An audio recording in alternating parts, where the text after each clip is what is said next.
Yaşıl teatrda sürücülərdən pul alan şəxs saxlanıldı. Ötən günlərdə Rəvan Qarayevin Yaşıl teatrda keçirilən konsertində tamaşaçılar parkinqlə bağlı xoşagəlməz vəziyyətlə üzləşmişdi.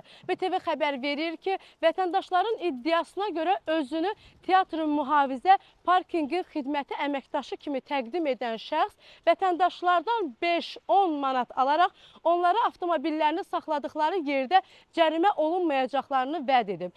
Lakin daha sonra sürücülər 80 manat və 2 cərimə balı ilə üzləşdiklərini bildiriblər. Məsələ ilə bağlı Daxili İşlər Nazirliyindən BTV xəbərə açıqlama verilib. Daxili İşlər Nazirliyinin mətbuat xidmətindən BTV xəbərə açıqlama verilib. Açıqlamada qeyd edilir ki, paytaxtın Səbail rayon ərazisində vətəndaşların avtomobillərini icazə verilməyən yerlərdə, həmçinin yolun hərəkət hissəsində ikinci cərgədə saxlamasına şərait yaradan və həmin xidmətlə bağlı ödəniş tələb edən şəxs polis əməkdaşları tərəfindən saxlanılıb.